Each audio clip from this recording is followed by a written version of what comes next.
Hey, high levelers, welcome back to another episode of the HighLevel Experience Podcast. Today we've got a real treat for you. Our guest today is none other than the GHL wizard himself, also known as High Level Jesus. He's been around the block with a bunch of podcasts already, so you know he's got some gold nuggets to drop. And, he's got a knack for making AI work wonders for local businesses, which is what we're going to talk about today. So please welcome to the show, Declan O'Reilly, everybody.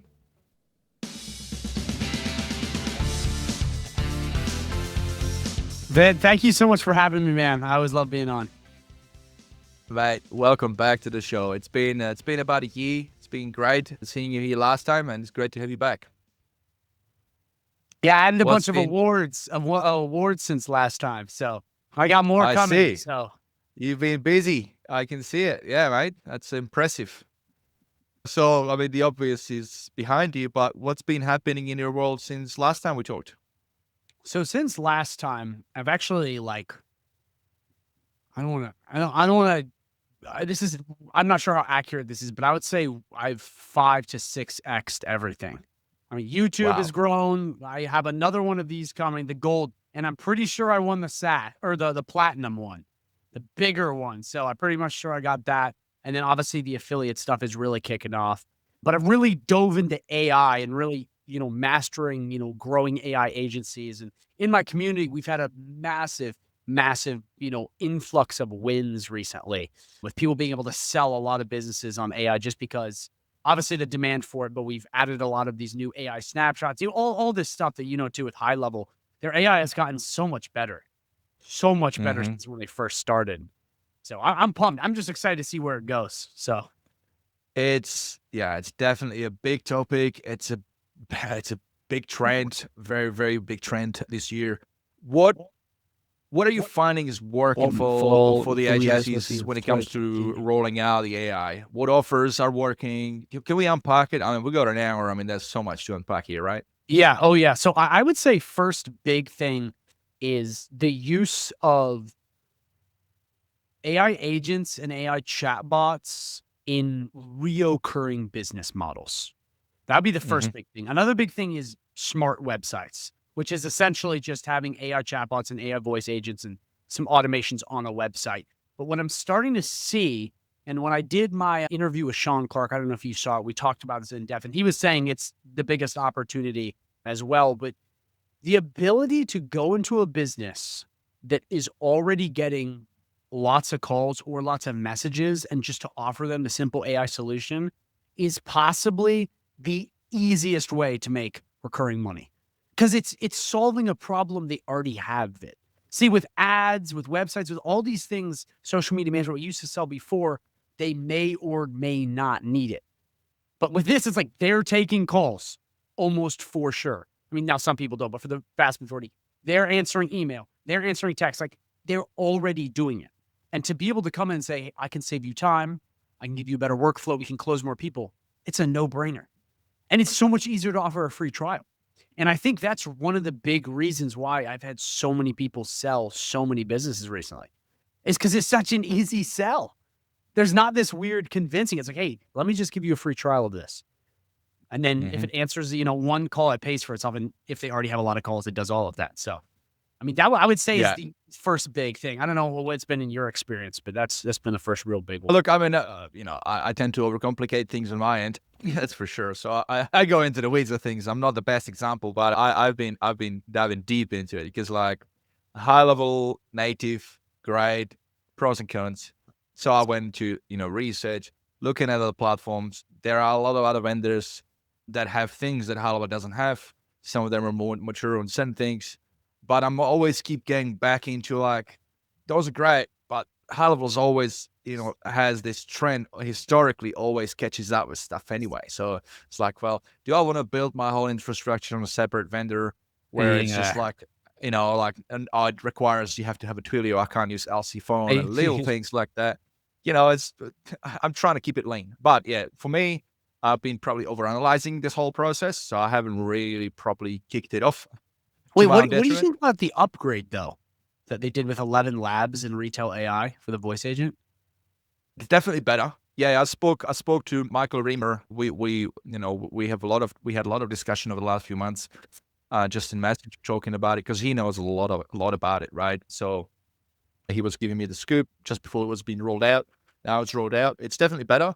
And then I went to town hall session last week, which was all about like voice AI town hall session related. The guys were saying 660 voices are going to get rolled out. Right now, there's about 140. A really cool thing that is going to be rolling out is ability to filter. So we don't have any ability to do that. It's really painful, right? Right now, you want to Yeah. show you go to on the Zoom call with a client like, hey, let's pick a voice together, and then you play a sample, and then you can't stop playing that sample. It's like, I don't know, it's like a 15-second sample, but Oh, like there's yeah. and it's like so annoying. Like, hey, just stop. Hey, stop. I want to go to the next one. Like, you have to wait until it's just so. All these things getting ironed out. I spoke to the guys, the developers, the head of developers for voice AI. They know about this. They're gonna make it better. But mate, the filtering, ability to pick by gender, by accents, I think maybe something else. Well, definitely English, definitely by language, but also accents. And then the other thing that's coming as well is ability to customize the nuances. So you pick a voice, you pick that voice, but you can also then customize. Do you want to add a background noise? Do you want to add a background noise like sounds like it's in a coffee shop? Little things like that might Really? use case. Yeah. That's sick. That takes it to another level. I didn't know. I thought it was Yeah. just the new voices. Your background? No. That's all. Yeah. Because and it's a weird one, right? You think, I don't want a That's background. That's awesome. distracting. Well, sometimes you do because it sounds like there are people talking in the background. It's like a call center kind of thing. It's like sounds more real. I don't Sounds know. real, yeah. Yeah. So yeah, that's my scoop, mate. I've been diving into a lot of this, and it's I just overanalyze things. So that's just me. But it also means I know a lot about the options out there. But I am now. That's what's been like for the last couple of months. I'm definitely now at a spot where I'm like, okay, that's enough. Like, let's go. You're saying free trials, going local business, but free trials work well. The only thing with that, it's like you're dialing it in. So obviously dialing voice AI like to a point where it's like really, really good still requires, like understanding the prompting and all that. So what's the behind the scenes? How do you make this free trial offer work in a scalable way? What's the conversion like? Like, can you unpack it? Yeah, so essentially, and it's hard to kind of explain without showing, but I can do a relatively good job. And I did this when I went on HighLevel's YouTube channel and did that workshop. But essentially, what you can do is whether it's on their website, on their Google Business Profile, wherever say you set up these agents, the goal is to essentially find businesses that have either high DM volume, text volume, any sort of like traffic, especially high calls, and then going up to them and giving them a 14-day free trial. You can do a 7-day free trial. In some cases, you can do by calls answered, which goes even faster. But the whole goal is you want to take, so for example, I'll just use the AI voice agent. If they have a ranked GMB, okay, they have a website, they have socials, you want to put that number everywhere. Okay, just put it as many places as you can, or do some sort of call forwarding, whatever you can do with the assets you have. And the whole goal is to have it take as many calls as possible, have the backend analytics, okay, and you can use the reporting tab in HighLevel to kind of make this look nice. And you essentially want to wedge yourself in a position where as soon as you pull out, they feel instant pain. Because the goal is with a lot of other trials, you could stop and they wouldn't quite know you stopped. But especially with the AI voice agents, if you have it dialed in just right and you basically take it out, or I don't want to say take it out, but like it ends, they immediately are left being like, where the call is being answered. And that's what I've seen has helped a ton, especially for my students. And in my community, that's one thing that's been working really well, is just being able to pull out, or have that trial end. And then immediately it like leads into this, like, they're on the offensive. It's like turning the tables, and then they're coming to you, which is way better than you going to them going, hey, what the hell happened to my phone? And you tell them, obviously, free trial. It's not like a magic, but it puts them in that kind of chasing, pursuing you. It's kind of, you know what I mean? It's kind of it's a dating advice here, but no, it's making them come towards you. And in my opinion, it's the one thing that I've analyzed, especially in everyone in the community, that has worked the best. And with chatbots, it's essentially the same thing. It's just the high volume and being able to kind of, work. If someone's getting 0 calls per month or 1 call, it's going to be a tough sell. But most people get a lot of calls. I think we can all agree with that. Yeah, maybe for those, it might be more of a database reactivation. There might be a better offer for those if they have a list, yeah. Okay, so look, I mean, I spoke to a bunch of business owners over the course of this year about voice AI, and then always typically get this. Some are like, I'm not quite ready for the voice. Like yesterday, for example, spoke to a customer. Definitely let's explore. And they're already paying, they're already with us, right? But just that they haven't rolled it out yet. They were pausing on this, and like, hey, I'm not sure yet. I'm kind of like I'm very peculiar how how I communicate and all that. Meanwhile, he's trying to grow the business. I'm like, what do you want? But Classic. he's yeah. So he's saying, well, let's just start with conversation ad. Let's get that, and then the voice ad maybe later. So there's like hesitations, is what I'm trying to say. Some business owners have hesitations. Some business owners like they're listening to those voices and they're like, it doesn't sounds very robotic or like this and that. I mean, you help a lot of people, like your students, and then they, on the back end, they help a lot of people. So there's some data that we can leverage off, like from your experience. How many? What's the right question? Just on this topic, like how many people that get approached, those business owners, have those hesitations? Because I think it's a common thing. But then also, how do you overcome it? And then, the on the back end, how much, like, how quickly they realize how silly they were about it. Yeah, that's a really, really good question. I have a really tactical answer. So the first thing is with AI, it's new, so you will get that no matter what. The first thing is let's just try it for free, which it can't hurt that. The second big thing I've realized about a lot of these objections is it's more a fear of AI or some weird thing with the tech as opposed to it working. Because if you see a lot of these businesses, their customer support sucks.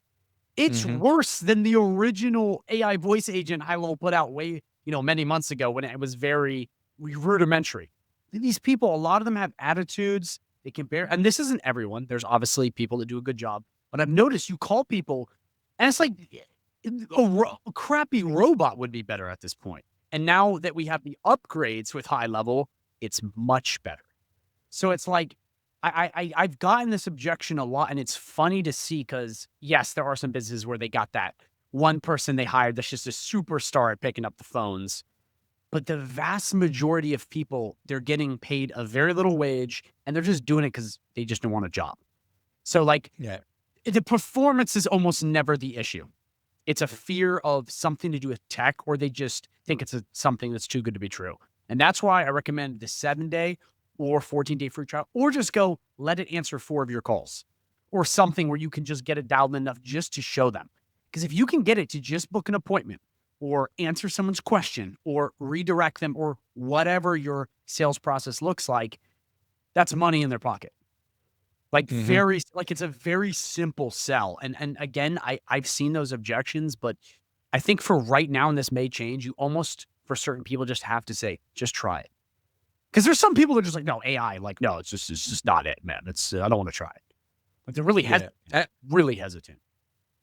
I think that the offer will change. I think like right now because of that hesitancy, I think like I mean I don't know why I haven't thought of it. Like the free trial makes perfect sense. Meanwhile, I've been like more like thinking about the fulfillment, how much effort it costs to dial it in. So like it'd be like a couple of grand to set it up, which is also a model and it works. But I think only if the market is coming for it. If they're not coming for it, it's going to be very hard sell. But I think it's going to change. I think Yeah. that like a J curve, like once we hit that J curve in the market, where they actually all, and I think the spot where this is going to happen, Black Friday, big promotional season, it's just going Yeah. to get like that sort of thing. Around Christmas, businesses owners all wake up, New Year's Oh, yeah. resolution. I think next year is going to be where we're going to experience that boom, right? But until then, I think this is, yeah. Now, hesitation is one thing. That's maybe about the business owner. But what if you like have you have an onboarding call and their team is on there as well. And then like you're talking about this thing and then someone like, oh, what about my job? Yeah, So then you have those influences as well. Then you're going to go back to their boss, like, hey, boss, I don't know about it. And they're going to like, talk to their ear and then talk them out of it. yeah, it sounds like direct competition. Yeah, I had this exact same sort of question with Sean Clark, and it was really funny because he kind of framed it as it can just help people. It can be like a setter or do other stuff where I actually don't entirely agree with that. I think it can get rid of the lower performers for sure. But at the same time, I mean, That's an interesting one, because that's one, I'll be honest, I've gotten that too, and there's no like nice way to put it. Like there isn't. Like, I mean, what other than saying it can work with you, but what I've seen, and for right now, this is something that has worked, I guess, some way, is that it works weekends and holidays. If you want to keep your human, just have it on during the weekends, because you would be shocked at how many people call business over the weekends, especially plumbers, HVAC in the summer, especially in hot places. Like, I just did it the other day. Like, literally just the other day, I had a light go. I was calling an electrician on the weekend. I had to get it fixed. Just connected to that side, connected to my Sonic, connected to my TV, all these things. It wasn't working. So I was like, did I gotta... Did you pick up? Didn't No. pick up? No. Nope. And I was annoyed. I was really annoyed. I was like, if those idiots had an AI agent, I could have someone come out on Monday. But they didn't. Yeah. So I think that will be a way to frame it. But there will be a group of people that will for sure be like, I don't want to lose my job. Because, come on, who would? But I think, money talks at the end of the day. Money talks, and I think, there's definitely, like, when you think about like a customer touch points and looking after your customers, there's so much more we could all do. I mean, yeah, like, there's, you could be sending people like personally handwritten cards. I don't know, like all these other things. You could be calling them outbound to customers out of random just to touch base them. Nobody does that. Like, it's hard to scale. So, I mean, there's always these. So as a counter argument, that's what I would say, right? I would say, well, look, okay, well, you work for your boss, and your boss just sign up with us and you're afraid. Look, let me tell you this, are you picking up 100% of the calls? No. So your boss's business is hurting. He could be growing the business, which means he could have more money to pay out bonuses based on performance. Like, that's a click. That's so actually that's great. I'm actually going to write that down. That's a good way to frame it. Right? Because it's like, you're not going to pick up 100% of the calls. You might be also on the job. So our AI, and we got a capability, we can, if you're worried, we can turn it on. So only if you miss a call. And that way you take that argument out. It's not going to do the calls for you. You're going to do the calls. It's going to push you to pick up more calls. If you feel like in competition, then it's going to motivate you to pick more calls. So that's a win-win, in which case our system just becomes obsolete, but it'll be there as a backbone, right? In which case it's not costing anything if done, because you got all the other cool shit anyway with HighLevel. Yeah, that is a good point. But like, I think the outbound is a really good argument. It's like, well, you could also say, well, because you could also say, well, let's turn it on always. So it always pick up all the calls, so you don't have to worry about them.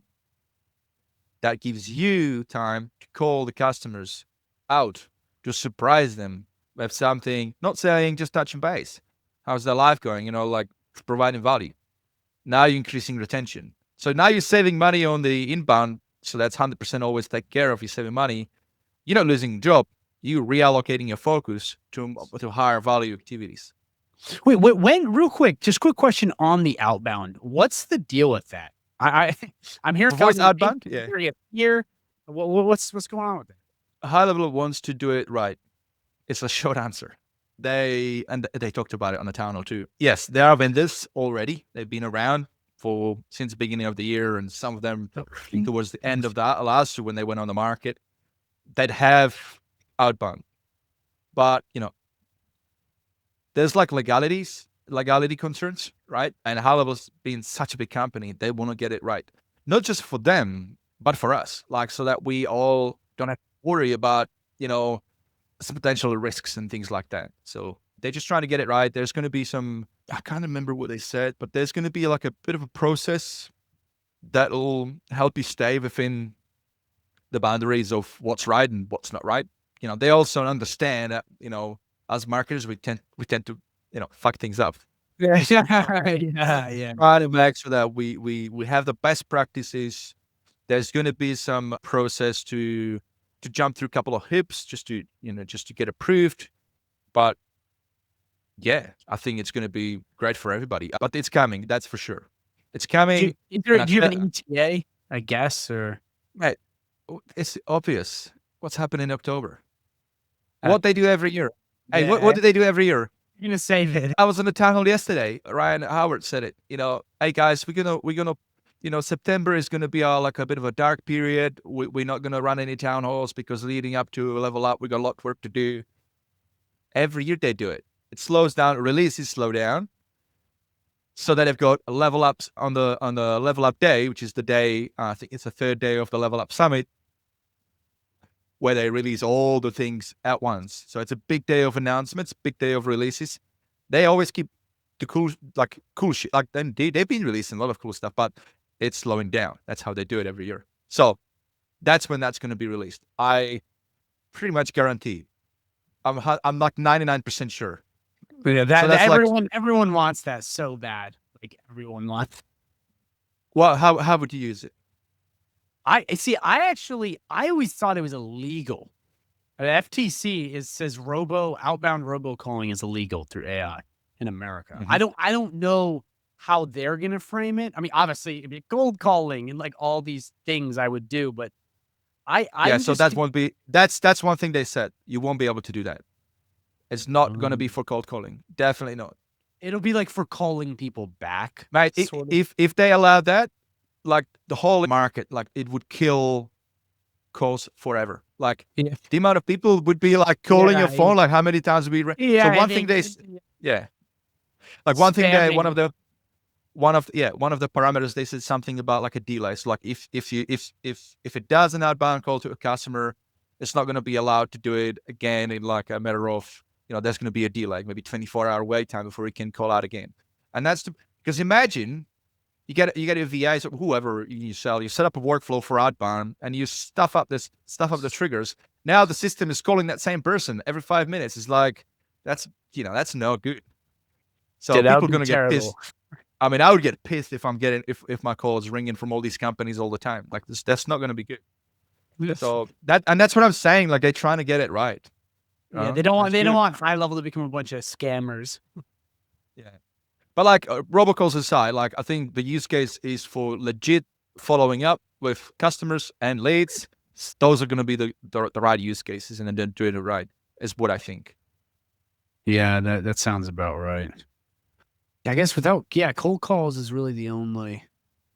Well, now what about like if you had an opted-in list, like a If you database haven't, reactivation campaign with call? if you have, yeah, that would fall into that category of like following up with customers. But I think they did mention something around that as well, like because HighLevel has activity log. So if the contact, if there hasn't been any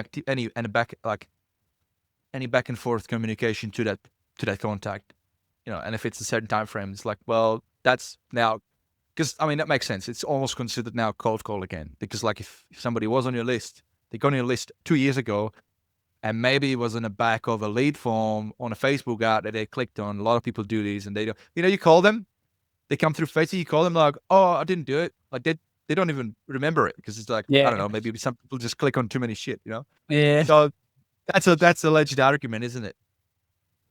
That would be super cool though if you could run database reactivation campaigns with that, wouldn't it? Yeah, I think that's going to be definitely a use case. Man, Like plus, like you can call like what's the capability? Like 40 calls at the same time, or 400 calls on the same number at once. I can't remember. jeez. Anyway, it's nuts. So yeah, it's exciting.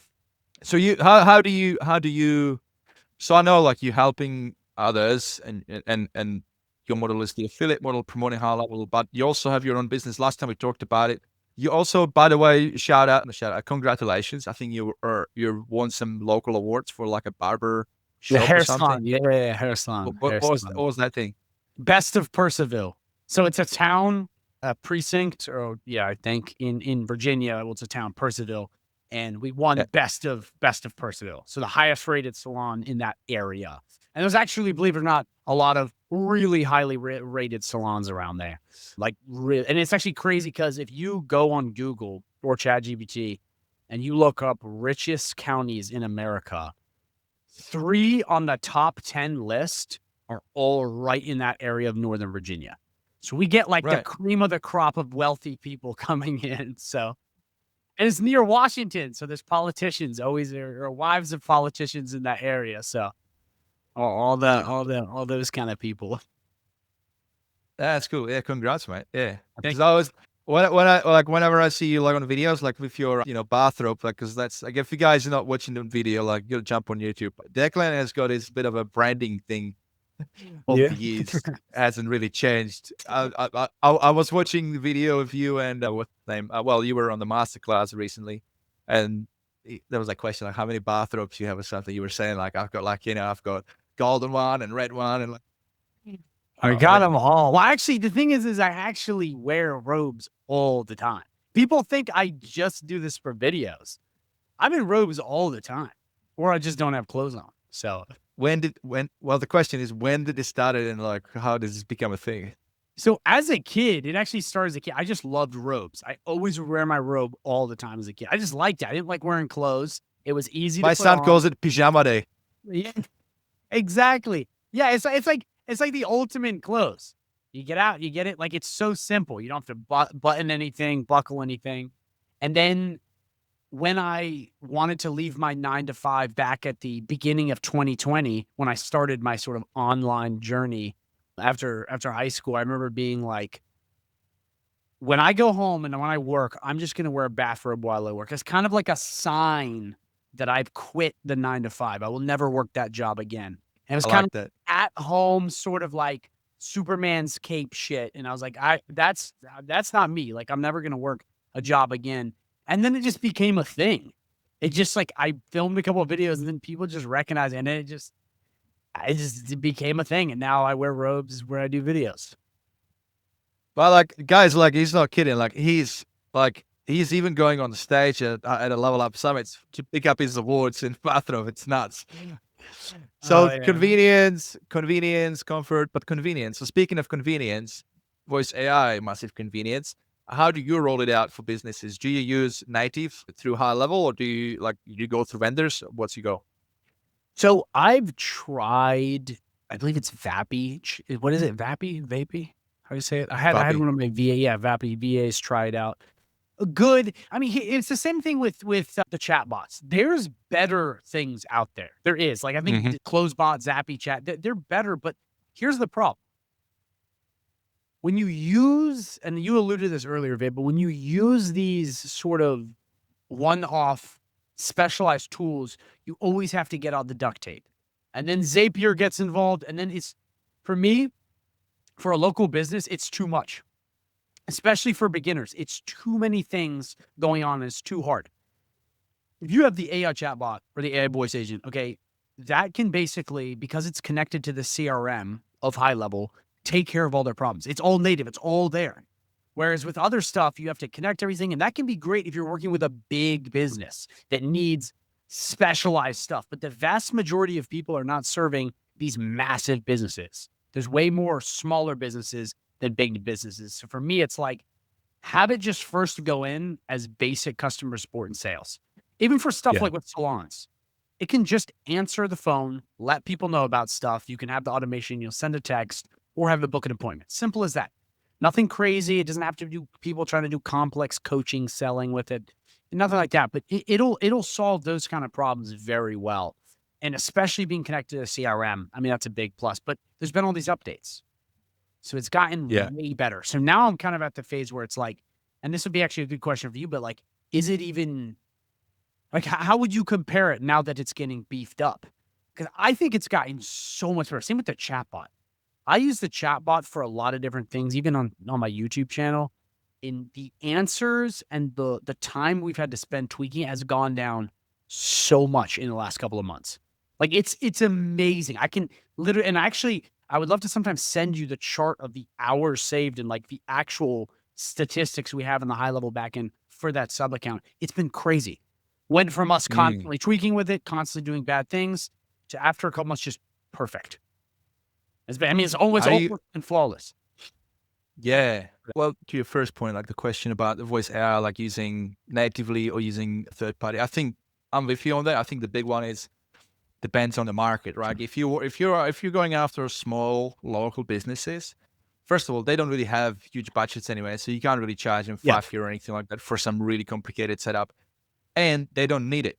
Versus if you're talking to like a franchise or like bigger business that have a sales team, they've got multiple people, they might have multiple locations where call transferring is it's a thing that they need. Even though I mean you can still do that too in high level, but there are nuances where I know that you may have to bring in some additional development. with some of those third-party vendors is where, where that comes in as a needed thing. But that it's good. I like to look at it like that's a thing in the arsenal. Like if I'm going to go after a big business and they've got those requirements and the high level just can't do it, perfect. I mean, we did a thing recently for the water treatment industry. We build a voice AI and we build a custom API that taps in to the government database, U.S. government database for every county for the water quality in the area. Oh, So you wow. speak to AI and it's like, hey, what's your postcode? You give it a zip code and then it's just, okay, let me check what's the water quality in the area. It's just 1 sec. It runs that API, comes back in, and then it says, hey, based on that zip code, your area, the 3 main contaminants, chlorine and high iron and this, that, long-term exposure could lead to cancer. Hey, does that concern you? You go, That's yeah, I really good. just moved into a new house. What's the next step? Well, let's book a call with one of our water specialists and let's discuss water treatment options. So there are advanced use cases where you start tapping into AI and webhooks. But what I just said, we did that actually through HighLevel directly. Really? Except, yeah, I mean, the Yeah. API was built on a separate server. So that was just a call out. But yeah. That's pretty advanced. Yeah, how much more advanced can you get, right? Yeah. So yeah, there's some really cool stuff. Conversation AI. So let's talk about that. Yeah. So yeah, like the responses sometimes like just go out of whack. Yeah. Like I've seen it. Like somebody. So you're saying you're seeing less of it. I haven't monitored lately, but I know it's been a bit of an issue. Like we've got a person asking a question and then the AI responds, and it just kind of responds after that person responds to that again. It kind of responds in the same way. It's like, well, that's not that's not really like a normal, natural conversation. Like and then you start to see that frustration on those responses like show up from those people. Yeah, Like, look, I already oh, said that. yeah. So it's, yeah. So I'm sure it's going to get better. Training is where it counts. But what I have started to use more of lately is the form based setup. You know how you got like a prompt based setup, form based setup. With the form based setup, you can create your additional like a question sequencing, and then you can plug that question with the answer into like a custom field that you create. So then it gets saved, and then it's got this little toggle that says only ask those only ask those if we don't have that information on file. So it checks against those fields. Do you think it's better than the other one where you basically plug in all the prompts? The Well, original one? Because I know there's 2 options now. yeah, I think they need to merge it into one. I was thinking the Because same thing. Why is there 2? like you've got like brain voice, but that brain voice, like that's brilliant. I love brain voice because you just give it a URL and you use the brain voice, right? Yes, yeah. I actually just created a Right? video on that kind of idea. It's so good. Like I spoke to the client and showed her this, and while she was on a Zoom call, because it takes only like it's actually really fast, and the fact that you can plug it into conversation AI, so it works on the back of that, plus the knowledge base, like, well, that's really it. But they rolled out the form-based setup, which does tap into that, but the original one, which is prompt-based, doesn't have that. So I'm like, I mean, I like the prompt-based because it gives you flexibility, but I also like the fact that you can sequence the questions and you can organize them and tweak it. What I would like to also see is A/B split testing. So right now, I think there's up to 10 questions you can have. So typically you'd have first name, last name, email. Those ones you definitely want to collect. And then those remaining questions typically should be qualification questions, right? So there's 10 of them. What I would like to see is ability to A/B split the like side by side how you configure those 10 questions.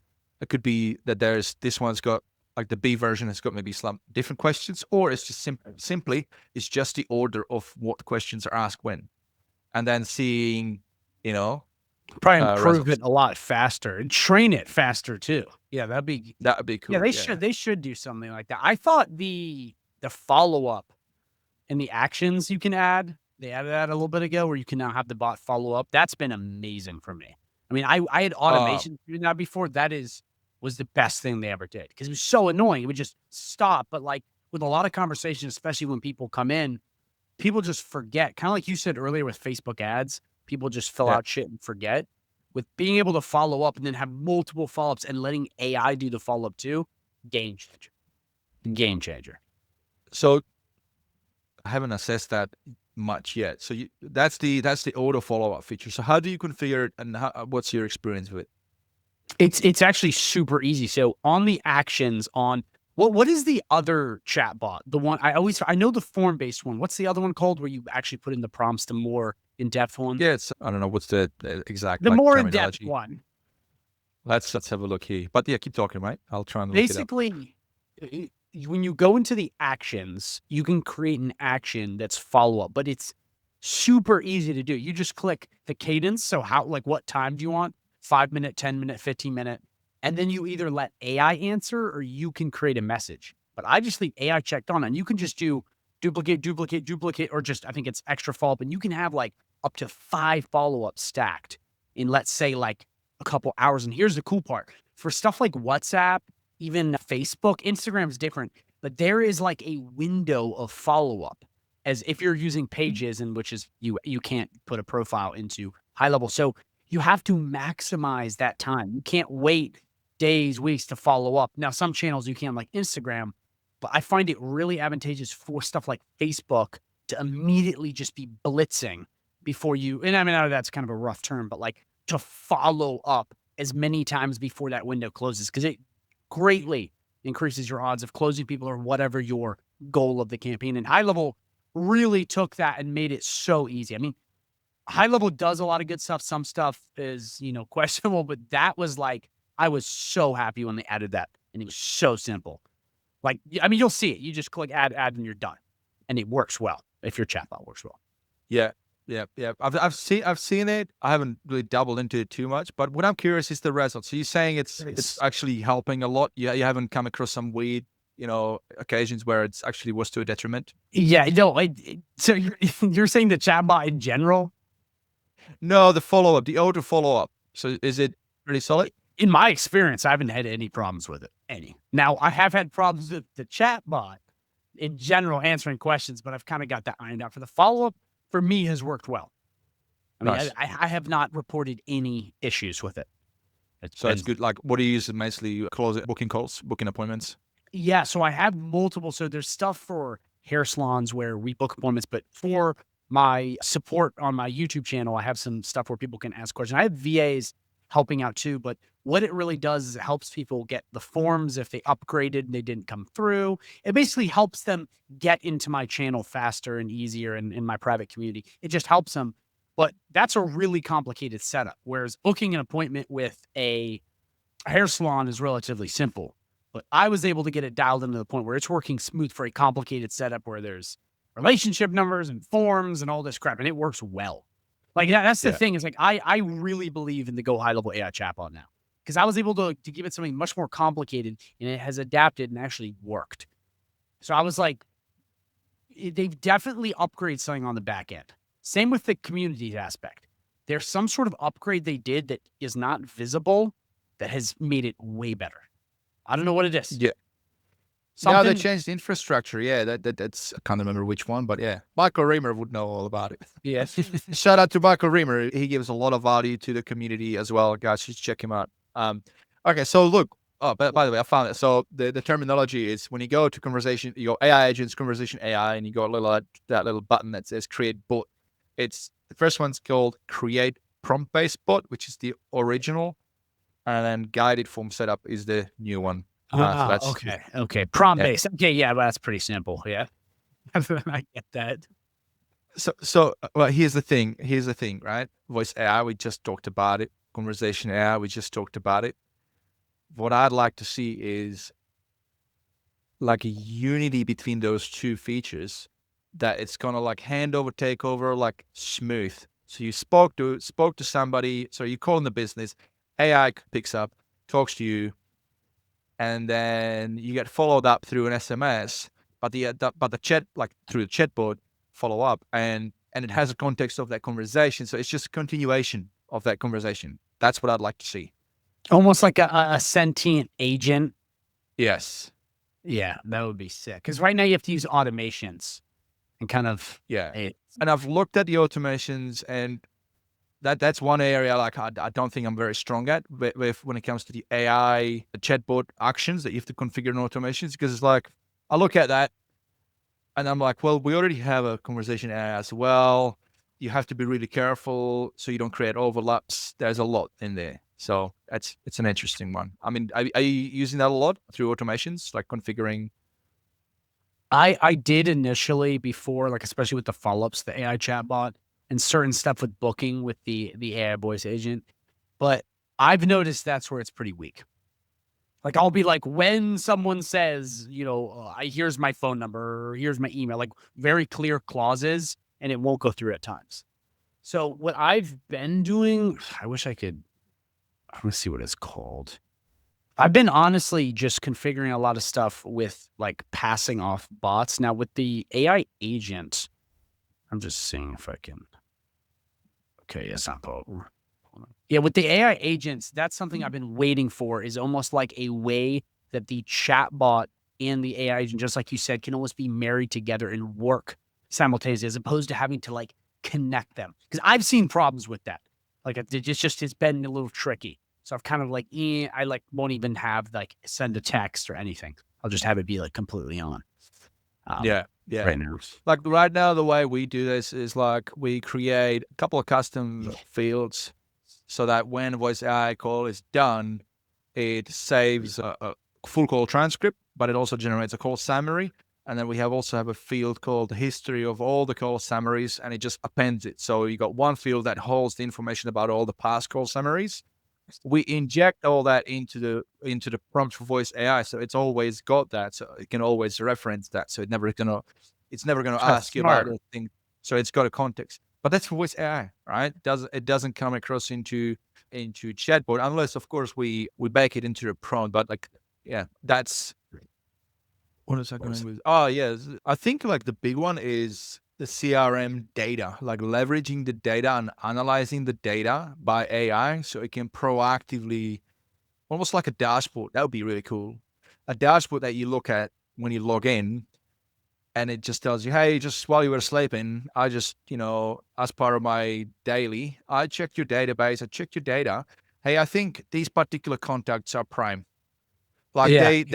they've answered these qualification questions in whenever, but as of recent, they also, so that means they qualified, Like um, managed scoring and stuff. Like, managed lead scoring, but also qualification. So I've built it on our end, like like it's not really that hard. You just, like when it comes to properly doing this, you got like three things that you got to get right. Like you've got lead grading, lead scoring, and lead rating, and you have to have all three. Because like lead scoring, okay, that's more like based on engagement, like people clicking trigger links, they maybe page views. It's engagement and consumption. You can track that, and then you can assign point value, and you can get clever about it. You can assign point value based on the type of action they took. So, for example, if they clicked on a blog article, that would be considering more like an awareness related stuff, versus if they clicked on a pricing page, that kind of tells me they're more in the consideration/decision mode as a buyer journey, right? Because why would they check pricing pages otherwise? So you can give that higher point value, things like that. So that's lead scoring, right? Then lead grading is where you assess the data from them, like what they submitted. So let's say you've got a qualification survey or an inquiry form, and on that form, you're asking, those typical qualification questions like the band formula, the budget, authority, needs, time, yeah, like yeah, how yeah. how soon, like because that's really important, right? Because that gives you clarity. Okay, well, yeah, they're a good fit now. Maybe that's a thing for later. So you can create a workflow, and I actually did it, and I just created a prompt AI action prompt and baked it in. I say, hey, here's our business. Here's the target market who we are after. Here are the custom fields that hold info about about them, and it kind of pertains to qualification around them. Please assess it, and then generate a summary for a sales rep to tell them like assess that contact and then summarize that contact that says, yeah, I think this contact is good or not good in context of the data that they have. And then also it's kind of like, well, actually no, it was like help me grade the lead from A to F, and that's generally the gold standard is A to F, right? A being like, budget, yes, time now, I can, like their Yeah, top, like yeah, they qualify already, on yeah, that, yeah, go a top right? lead. Whereas F, you might not even have any information on those. Probably it's a spam. Who knows, right? So the prompt was like, hey, help me grade this lead. Here's the data. The output should be A to F, but also generate a paragraph, provide reasoning. That's right. Yeah, provide reasoning why you decided on it. So then you can just read it as a sales review. It's just and you just push it into the notes against the context. You can read it. Pretty cool. Wait, Vin, Okay, so real now quick. Wait, real quick. I just a quick question on that. I'm just wondering something really fast. Do you think with the AI agents coming out and all that stuff, it'll have that stuff baked into it? Like, that's what I'm trying to figure out is like, will the AI agents always pull from the CRM or will the AI agents become the CRM? I'm talking about a little bit in the future here, but I'm wondering like stuff with managed scoring and the lead score where you set that up. Like, obviously, yeah, I guess you'd have to program a bot, but do you think like as opposed to it pulling from that, you could have AI agents that have that all in there? Like it's part of like they would know that. Like I'm just feel like so the way I would approach that if I was a developer of high level, yeah, I would look at like some of this stuff is like, you know, it's a unique to particular business type, right? So you have to know like how would you set up the scoring and all that. But what would be cool, or what would be cool, is just like you set up your brand voice, you just fill up a form, and there are standards and there's data on the internet. You know, you just fill it up. You say, hey, my business is this. This is my target market. This is what we sell. Here's how we qualify people. Help me generate, lead rating, lead scoring, lead grading. Now, lead scoring is in the past, I actually had a field called lead score, which is like a numerical field, it just adds numbers. I don't use that anymore because now there's that like the engagement score is like native. So I use that instead now. But like imagine if you just fill up a form that'd be and then the sick. system would say, hey, look, based on your industry, here's how you should score for these different activities. These like different point values, like recommended. He is the hierarchy, like he is the logic. So if somebody is graded as an A, which means they're qualified, but maybe the engagement is because the thing I haven't mentioned is the lead rating. This is where it comes full circle. Lead rating is hot, warm, cold. So how do you know? Like if you only did it like based on when you get a new, and this is like most people do it just based on a time frame, like get a new lead and you call it hot lead, just because you just got it. It's not. Yeah. Doesn't mean it's a hot lead. The Do you new qualify lead. them? Yeah. You don't know if they qualify, right? So hot lead should always be only if they are like A or B or maybe C on the lead grades, plus the freshness, plus the engagement. So like they fill a lead form, they answer those qualifying questions, they are an A. They just come through. As soon as they come through, obviously your lead nurture campaign starts kicking in, your SMS, your emails, and they starting to respond. They're opening emails, they're clicking through, lead score goes up, boom, and they're fresh, boom, hot lead. And then you have a escalation hierarchy to you, the sales rep, or the team of sales reps, that the system literally calls you right away. Hey, they just hit this status, call them now, they are prime. Yeah. And now actually, now that I said it, this is where outbound voice AI would actually close it for you Oh, it'd be in that so situation. dope. So dope. It would know every hot lead and just hammer them. But imagine if there was a form, right? So like set up your, I coin it like for our customers, I call it like sales insight system. So imagine if you fill the form and like it just happens and it just gets configured on the back end, but it's, you know, How hard would that be? I mean, obviously we're not develop. Well, maybe you are, but I'm not a developer. I mean, is that something that would be super hard for them to do? You think that's a possibility? Because that would be so simple and no, so it wouldn't be awesome. simple because like, No, I don't mean simple this, to make. I mean like simple to do. Like it would be so much better. Like oh yeah, for user experience, be yeah, brilliant. yeah, Yeah. yeah. But the problem with that, like when it comes to lead scoring, I mean, this is like a whole whole episode. I'll have this stuff because that's where the leverage happens. But like we have this thing called a profit roadmap, right? We've created modular snapshots for different things. We got referral marketing module, reputation management module. We got lead nurturing module, right? And some of these things like lead nurture module is like module number 6.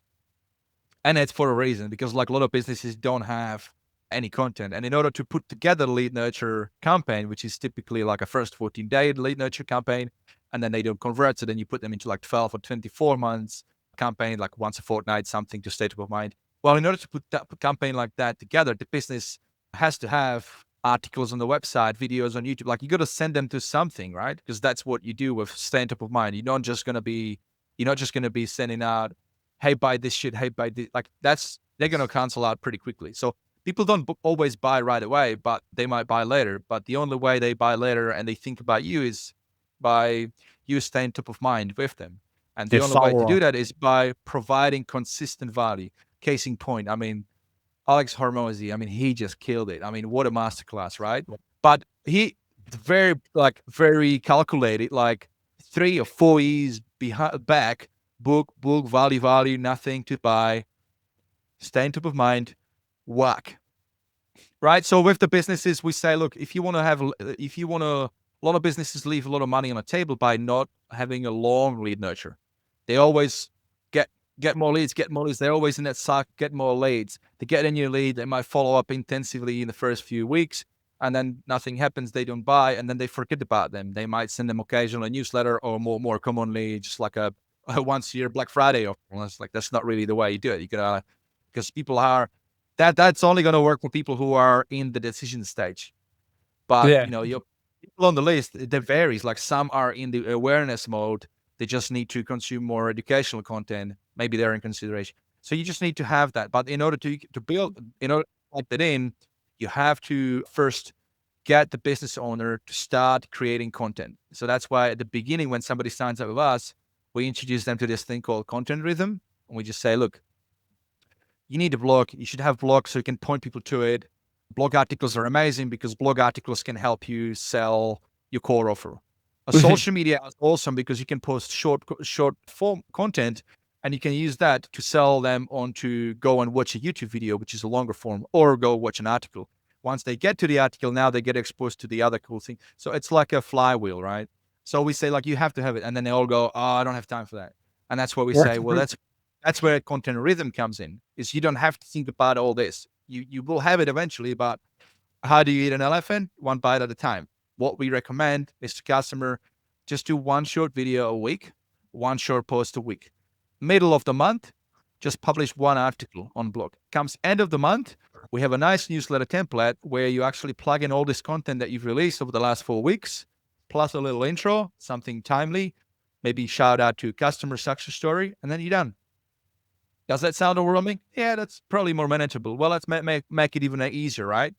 Let's build a custom GPT agent, or just sign up for ChatGPT. Let's create a content plan. Now inside, our high level version, you can also use AI. Like it gets easy once you get going. But going back to your question, why I'm talking about all this is like, would it be easy to have a lead scoring, lead grading, lead rating system? It wouldn't be easy if you don't have that stuff, because lead scoring system is based on link clicks, what they click on, what they didn't click on. And we leverage big time on that lead nurture, short term and long term, because that's how you track it. So if somebody doesn't buy, but now they're in a long term lead nurture sequence, they get into fortnightly emails. If they keep opening those emails and clicking those links, they keep accruing points, right? So maybe to get to the point where now there's a spike. Maybe just because it's all, I usually say, look, that's no problem. You're not ready now. Whenever time is right for you, we can talk. I'm kind of like that. But that's a reality of life. Like we all have busy lives. So like some people just like, not a good time now, not in a good space, not in a good headspace. But comes 6 months later, they're gonna start to consume your content more. You want to know about it. Yeah. Yeah. You got me thinking now. I'm now in thinking mode. Is the Like problem? a lot of people tell me like I over engineer stuff, which I mean, it's a valid argument, but I think, like marketing 101, like it just makes sense to me. Yeah. It's just Well, no, work. I think what it is, like it requires work. It's like, but I mean, the beautiful thing about content, like creating articles, videos, if you do it evergreen, like that shit is leverage, and that's for years to, yeah. it's an investment, right? Yeah, definitely. It ages like fine wine. It gets better. Depends what content you type out, but like that generally, like obviously I always say like just make it evergreen. Like I'm actually in the process of revving up our own content rhythm to another level and just creating that flywheel even more by adding webinars to it as well. So it's like, short form content into an article. The article sells them onto, and when I say sell, it's not a Convinced. monetary convince, convert, right? Into come along to a webinar. Now they get to the webinar. The webinar might be like a workshop about how you configure your own voice AI and how you do that for our customers, but it's also public facing for businesses to learn about it. So it's like a double whammy. Then the webinar's done. I'm gonna check it in Opus Clip, turn it into short form posts, and then those posts then start to promote maybe another article or another video, and then on the back of the video is another link to another webinar. It just creates a flywheel. And it covers retention because it's inviting customers to educate further and learn. Also non-customers, so then that's a lead gen. Kind of does everything. The whole system. Yeah. How did we get to this? Oh yeah. Hey, that's how good conversations go. They go off topic. But back to your YouTube channel. Like, I mean, you're smashing it on YouTube. I am so weak on YouTube. I try, but I can't be good at everything. Yeah. Where last time we talked, what was your like? How many subs did you had last time when we talked? Do you remember? Yeah, I'm pretty sure I was at 1,500. Okay, that's decent. Where are you now? I believe, let me look right now. I'm over 10K. I might be at 11K now. Wow, you 10x. Oh well. But I yeah. have like a full email list. Like so many things have changed. Sorry, there's a little What do you pop-up. attribute the biggest change to? Are you just being like going extra, or I don't know? Is it something?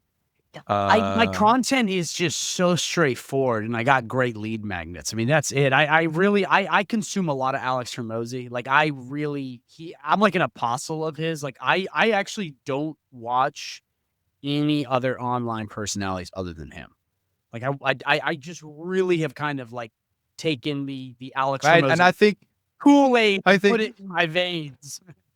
after what he just pulled off, that's historical. Like the 150 million in the space of like one day. Obviously, 4 hours leading up to this, but it's nobody's done that ever. That's a proof. Obviously, I mean there are some people like they opinions. There's like I've seen it on Facebook. Some people like yeah, it just kind of gave me a bit of a trigger from multi-level marketing days, and it felt Yeah, like that. yeah. And There's always gonna yeah. be those idiots that just they just don't like when anyone's winning. They just have to complain. To me, I think it was brilliant. His content is solid. Like the books are, They're it's so really good. and They're so like good. I get the argument that like there is a lot of stuff that we already know. Yes, true, there is, but he just explains it in like such a simple terms that it just makes you like So wake up simple. to it like it's been there the whole time in front of my eyes. Well, now you just make it click for me. So that's that. Yeah, I mean, I like what he does. Yeah, and I had to wake up at 2 a.m. for it, Oh, and I jeez. watched for like 2 hours. And then he was like on the like I thought it was ending. He was like he started to bring in those people like towards like real case studies, and that's when I'm gonna like this is cool stuff. I'm gonna watch that later, and he's probably gonna wrap it up. And then I wake up next day and I look at the whole thing. It's like 9 hours. Like what? It was crazy. I had this similar thing. I was watching it in the morning, and I left. I came back. I saw it was still. I was like, no way. That night, I was watching the UFC fights. I think it was 219, UFC 219, and at night I turned over and got a notification saying Alex Hormozy is still alive. I didn't believe it, and I tweeted, "Yeah, how 9 hours of this shit?" It was. I've never seen anyone do it. I mean, it was a spectacle. You could see like towards the end, like him and his partner Lila, right? They're like, yeah, like a little bit tired, but Yeah, man, that's unreal. Like, I mean, yeah, but like, fair enough. I mean, 150 mil does require some effort. I saw another really cool post. I'm trying to get I've got it saved somewhere. I never met the guy, but I saw him for the first time on my Facebook. This dude put up a post how he was saying how they he put it through his AI. He's got this really cool AI that analyzed all 9 hours, and he put it into a chart, and the chart shows all the different strategies, how many like scarcity models, how many timings, and how he timed everything, and how it was all engineered. It was really cool. Like he broke it down like that, and he used like 160 different methods, like golden standards of marketing from the 60s, from the like stuff that's been proven to work, and how he layered it all into those 9 hours. Like that is unreal. Yeah, yeah, that is a good. He was. It seemed like everything was a tactic. Like even when he was getting people to buy the big book packages, he wouldn't say buy. He would say donate. Like he would make it seem like you weren't like buying. It was like you get this for free and you can donate. Like it to me, I know some people that's why, and that's where some people like have opinions about that, and I get it. It is maybe on the line, but the value is there. Like the value is definitely there. So did you see that Napoon won? You know him? Napoon, yeah. The Indian guy. He won. He gets to interview Alex. He was the second #1 affiliate for the thing. Is he the guy from our community, Napoon? He literally won it. I just talked to him the other day. I did an interview. He won it. His name. He showed no me way. He won. He's going to talk to Alex Rosie himself. Wow. I don't think, because I saw his name get called, and I was like, no way. That's the same? Is that a doppelganger? And I went on, I said, yo, did you win? And he was like, yeah. And he sent me the chart. I can literally send it to you. He was #1. He was, or the #2 affiliate for Alex Rosie. I don't know how he did. Wow. Like, I don't know how he pulled that off, because he only has 3,000 subs. He must have a monster email list. I mean, you can see it. Yeah. Alex Rosie calls out. He says, Napoon Sayu. What's his? Is it NAP? It's NU. Let me just. Because I spoke to him. I was on his podcast. Nipun, Right. yeah. Nipun Sial, right? Is that the guy? Yep. I got to touch base with him. That's awesome. Yeah. Well, mate, if you're listening, congrats, mate. That's solid. Yeah, I told him. I said, make sure you tell Alex Hormozy about me. I see a post. Yeah, he made a post about it. Yeah, that's cool, mate. We're gonna wrap it up. But yeah, it's always fun talking to you, man. I think we've got like a really good energy, and we can bounce ideas. So it's really cool. We should probably do it again. Shout out to you. Yeah. Shout out to you, mate. You want to plug in your channel for people who are listening, so they can check out your stuff? Yeah, it's just HighLevel Wizard. I'll drop in the comments below. It's HighLevel Wizard. That's really it. And then you can find not abbreviate, not a GHL Wizard, like HighLevel Wizard. It's so the channel is GHL Wizard, but the handle is HighLevel Wizard. Okay, well that's good. Handle what they'll type in, but if anyone types in GHL Wizard online, they'll find me. Yeah. And particularly YouTube is where you post a lot of regular videos and all that. Yeah, brilliant, awesome. Anyway, mate, thank you so much for being on. A lot's been happening. Are you coming to Dallas? I should be. Yes, I should be. Are you going to be there? Yeah. Oh, wow. Look, everyone's going to be there. It's going to be a party. Yeah, it's going to be a big party. I'm actually traveling there like 4 days beforehand. We're going to do a bit of a road trip with a mate of mine. Just going to hire out a Cybertruck and drive down to Austin to go to the mothership, check out some comedy specials. And then I'll be there after the level up for like until Wednesday, the week after. So there's going to be time. I'm lining up some interviews, and it's going to be a blast, man. I'm so looking forward to it. I look forward to seeing you there, man. Yes.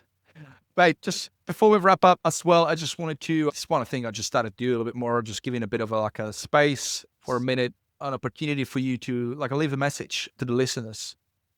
Anything you want to say? I would say if you're an AI agency, you need to focus on prospecting 24/7. If that's what you're doing, if that's what you're going after, you got to focus on that like your life depends on it, because it does. It really does. And if you go to my YouTube channel, you can see I have a lot of videos on. I also have a free community you can join, and all kinds of other amazing free goodies on that channel that are really focusing around that point. Because if you can't get clients, you can't make money. End of story. You have to focus on that more than anything. And a lot of people come in, they'll watch the videos, okay, they'll play with the bits in HighLevel, they'll do everything but get clients. In reality, that's the only thing that matters, is going out and getting clients. So that's what I would say. It's the thing that I have to bring up with everyone in my community again and again and again. And for all the beginners, it's the thing that has to be hammered into people's heads. It's that, like Hormozy says, it's that one thing, that order of magnitude, that one thing you do that changes everything. That's it. Especially for AI agents, especially now. If you want to have a heartbeat, your heart needs blood flow. If you want to have business to keep going, it needs cash flow. Yeah, 100%. Yeah. Right. Thank you so much again for being on. And guys, thank you so much as well. Thank you for listening to today's episode on the HighLevel Experience Podcast. If you've enjoyed today's episode, then please share it with other fellow agency mates and other high levelers that you think would also benefit from listening. For show notes, links, and extra tips to help grow your agency with your SaaS with HighLevel, please go to highlevelexperience.com. Thank you and have a great rest of your day, everybody.